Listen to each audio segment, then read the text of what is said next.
कृष्णा। साष्टांग प्रणाम। प्रिय भक्तों, वांछा कल्त्रभय कृपा सिंधुभ्य एव च पतितानां पावनेभ्यो वैष्णवेभ्यो नमो नमः। जय गुरुदेव श्री प्रभुपाद जी।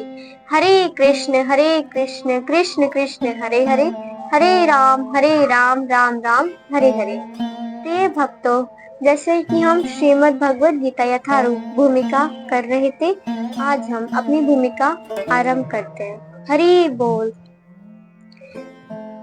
जैसे कि हमने जाना था कि भगवान द्वारा हमारे हिस्से में रखी गई वस्तुओं को किस तरह काम में लाया जाए, इनके अनेक उदाहरण प्राप्त हैं। इसकी भी व्याख्या भगवद गीता में हुई है।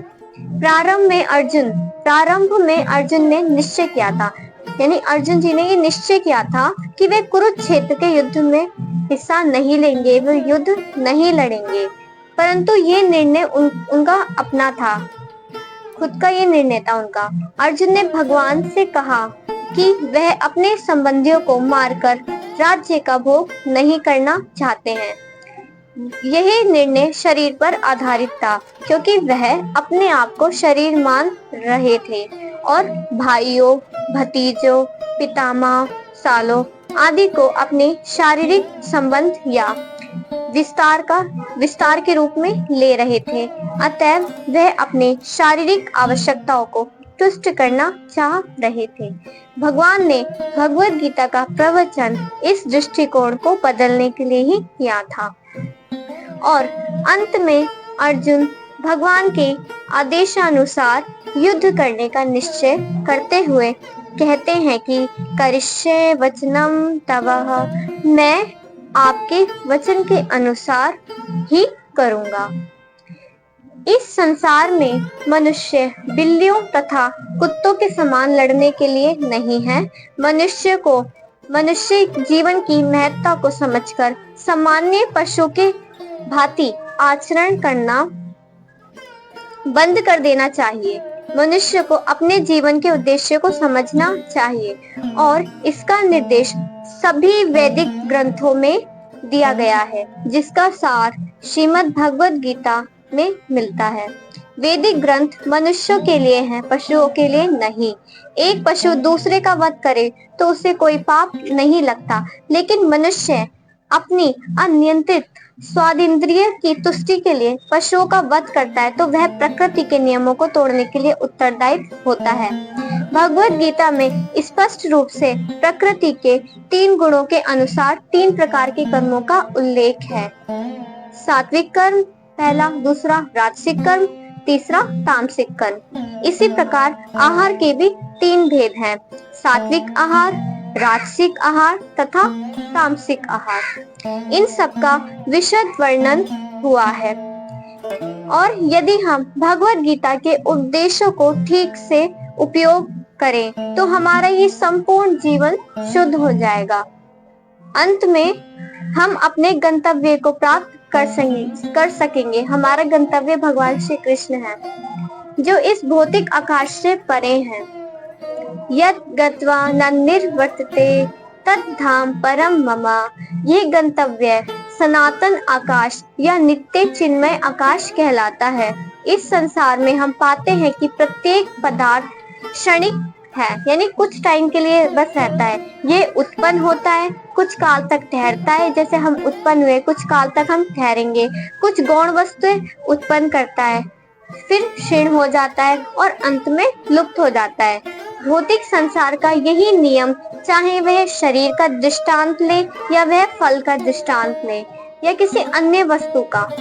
किंतु इस क्षणिक संसार से परे एक अन्य संसार है, जिसके विषय में हमें जानकारी नहीं है। उस संसार में अन्य प्रकृति है जो सनातन है। जीव को भी सनातन बताया गया है और 11वें अध्याय में भगवान को भी सनातन बताया गया है। हमारा भगवान के साथ घनिष्ठ संबंध है और चूंकि हम सभी गुणात्मक रूप से एक है, सनातन धाम, सनातन भगवान तथा सनातन जीव। अतः गीता का सार जो अभिप्राय है, हमारे सनातन धर्म को जागृत करना है, जो कि जीव की शाश्वत वृत्ति है। हम अस्थायी रूप से विभिन्न कर्मों में लगे रहते हैं, किंतु यदि हम इन क्षणिक कर्मों को त्याग कर परमेश्वर द्वारा प्रस्तावित कर्मों को ग्रहण कर लें तो हमारे ये सारे कर्म शुद्ध हो जाएंगे। यही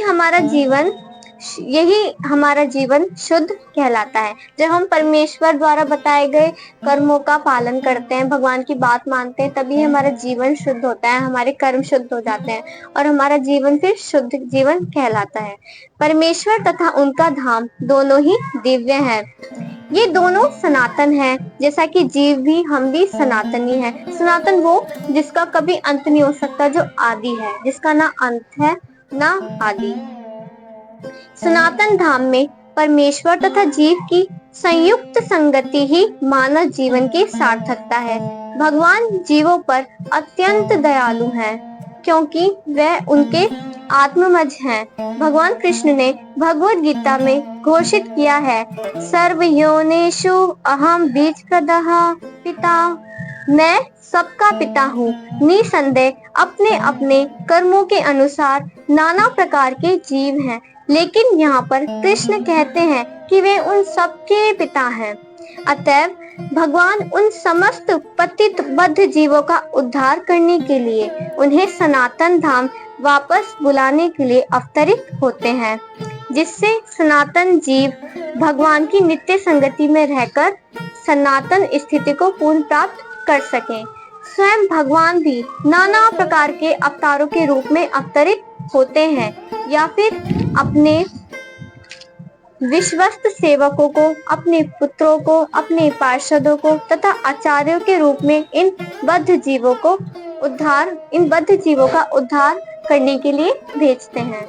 भगवान हम जीवों पे सदैव ही इतने कृपालु रहते हैं, या तो वो कभी खुद अवतरित होते हैं या वो अपने पार्षदों या अपने पुत्रों को हमारे उद्धार के लिए भेजते हैं। हरे कृष्णा। आज हम अपनी भूमिका यहीं से समाप्त करते हैं। हरि बोल। जय गुरुदेव। शिला प्रभुपाद।